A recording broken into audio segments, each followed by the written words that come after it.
Hello everyone. In the video நாம 11th standard maths chapter 2ல 2.8 exponents and radicalsல இருக்கக்கூடிய concept என்னங்கறத first பார்க்கலாம். First நம்ம எழுத பார்க்க போறது வந்து exponents. Okay.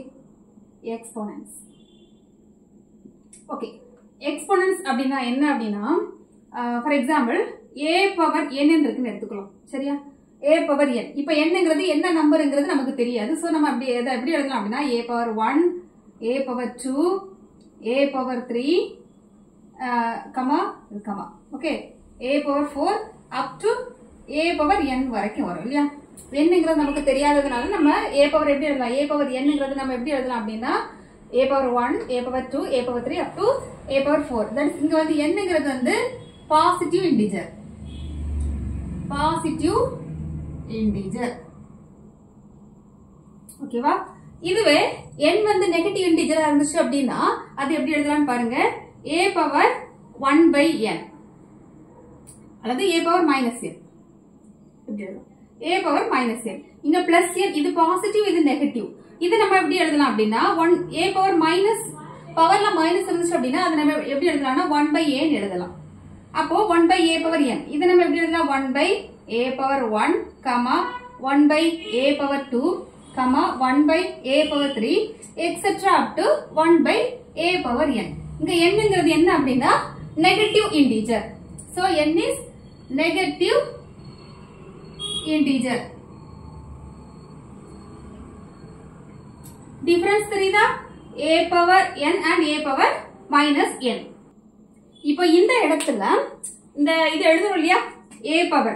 இந்த a தான் என்ன அப்படினா பேஸ். இதுக்கு பேர் வந்து பேஸ். இந்த பவர்ல எழுதுறோம் இல்லையா? அதுக்கு பேர் என்ன அப்படினா exponents. e x p o n e n t s. புரிஞ்சுதா? சோ இதுல இந்த மாதிரி எழுதுறோம் இல்லையா? இந்த a வந்து அதுக்கு பேர் வந்து பேஸ். இந்த பவர்ல இருக்கு இல்லையா? அதுக்கு பேர் வந்து எக்ஸ்போனன்ட்ஸ். இப்போ அண்டர்ஸ்டாண்ட் ஆயிருக்கும்னு நினைக்கிறேன். இப்போ எக்ஸ்போனன்ட்ஸ்னா என்னது? இந்த பவர்ல எழுதக்கூடிய டேர்முக்கு பேர் தான் வந்து எக்ஸ்போனன்ட்ஸ். நெக்ஸ்ட் ராடிகல்ஸ்னா என்னன்னு பார்க்கலாம். Let a power n equal to b ன்னு எடுத்துக்கலாம். ஓகேவா? நம்ம கன்சிடர் பண்ணிக்கலாம். இப்போ ராடிகல்ஸ்னா என்னங்கிறது தெரிஞ்சுக்க வேண்டி a power n equal to b ன்னு எடுத்துக்கலாம். நெக்ஸ்ட் ரெண்டு சைடையும் நம்ம n ஆல டிவைட் பண்ணலாம். டிவைட் பண்ண என்ன வரும்? இந்த டேர்ம்ல டிவைட் பண்ணியாச்சுனா a power n by n cut ஆகி 1 வரும். சோ 1 ன்னு எழுதணும்னு அவசியம் இல்ல. அப்ப a equal to b power 1 by n. நான் என்ன சொல்றேன்? டிவைட் பண்றோம். சோ டிவைட் பண்ணும்போது நம்ம இதை எப்படி எழுதலாம்? பவர் டேர்ம் 1 by டேர்ம், அதாவது பவர்ல 1 by டேர்ம் வந்துச்சுனா அது எப்படி எழுதலாம் அப்படினா n. இது பவர்ல n தானே இருக்குது. So n to the root of b.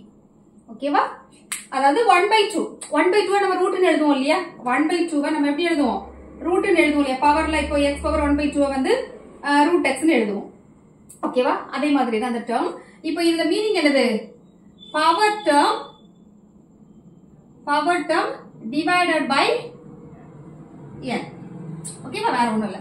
இப்போ இந்த இடத்துல இதுக்கு பேர் என்ன அப்படின்னா ஆல்ரெடி நம்ம பார்த்தோம் இல்லையா? அதுக்கு பேர் வந்து எக்ஸ்போனன்ட்ஸ். எக்ஸ்போனன்ட்ஸ். இந்த b இருக்கு இல்லையா? ரூட்டுக்குள்ள இருக்கக்கூடிய டேர்ம் இருக்குல்ல, அதுக்கு பேர் தான் வந்து ராடிகல்ஸ். இந்த ரூட் டேர்ம் இருக்கு இல்லையா? அதுக்கு பேர் வந்து ராடிகல் சைன். புரிஞ்சுதா? எக்ஸ்போனன்ட்ஸ்னா என்னது? ராடிகல்ஸ்னா என்னங்கறது அண்டர்ஸ்டாண்ட் ஆச்சா? நெக்ஸ்ட் இதோட ப்ராப்பர்ட்டிஸ், அதாவது ஃபார்முலாஸ் என்னங்கறத பார்க்கலாம். ப்ராப்பர்ட்டிஸ் பார்க்கலாம். Next properties of exponential function என்னங்கறத ஃபர்ஸ்ட் பார்க்கலாம். ஃபர்ஸ்ட் ப்ராப்பர்ட்டி என்ன அப்படினா எழுதலாம். a power x plus y. ஓகேவா? இது எப்படி எழுதலாம் அப்படினா அதாவது இது நமக்கு தெரியும் பேஸ் இல்லையா? x plus y பவர்ல பிளஸ் இருந்துச்சு அப்படினா இது எப்படி எழுதலாம்னா a power x dot a power y. புரியுதா? இதுல பிளஸ் இருந்துச்சு அப்படினா மல்டிப்ளிகேஷன். பிளஸ்னா மல்டிப்ளிகேஷன். ஓகேவா? அதுவே டிவிஷன் அப்படினா நமக்கு சப்ட்ராக்ஷன்ல வரும். அதாவது டிவிஷன்ல வரும். டிவிஷன் இருந்துச்சு அப்படினா மல்டிப்ளிகேஷன்ஸ்ல வரும். ஓகேவா? பிளஸ் இருந்துச்சுனா டாட்னா மல்டிப்ளிகேஷன். அதுவே டிவிஷன்ல இருந்துச்சுனா நமக்கு சப்ட்ராக்ஷன்ல வரும். ஓகேவா? நெக்ஸ்ட் செகண்ட் ப்ராப்பர்ட்டி எழுதலாம். Second property a power x divided by a power y. ஓகேவா? இப்போ நமக்கு டிவிஷன்ல இருக்குது. டிவிஷன்ல இருந்துச்சுனா எப்படி எழுதலாம்? a power x minus y. இப்ப டிவிஷன்ல இருந்துச்சு அப்படின்னா நம்ம சப்ட்ராக்ஷன்ல எழுதலாம். அடுத்து தேர்ட் பார்க்கலாம். Third property a power x the whole power y. Okay, இப்ப பாருங்க aங்கிறது பேஸ் நமக்கு தெரியும், அதுக்கு பவர்ல x இருக்குது, the whole power y இருக்கு. இந்த மாதிரி இருந்துச்சு அப்படின்னா இந்த ரெண்டு பவரை நம்ம மல்டிப்ளை பண்ணலாம். அப்ப எப்படி எழுதலாம்? a power xy ன்னு நம்ம எழுதலாம். ஓகே, அடுத்து நெக்ஸ்ட் ப்ராப்பர்ட்டி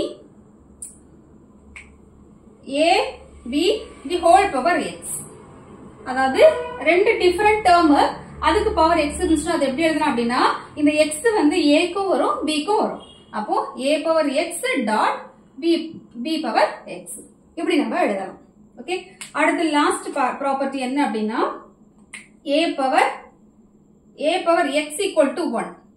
அதாவது a power x equal to 1 எப்போ 1 வரும் அப்படின்னா x ஓட வேல்யூ 0 ஆ இருக்கும்போது. if x equal to 0 ஏன் அப்படின்னா a power 0 என்னது, எந்த ஒரு நம்பரோட பவர் 0 இருந்தாலும் அதோட வேல்யூ வந்து 1. சோ அதனால a power x equal to 1 when if x equal to 0. Next வீடியோல இது ரிலேட்டட் உள்ள ப்ராப்ளம்ஸ் பார்க்கலாம்.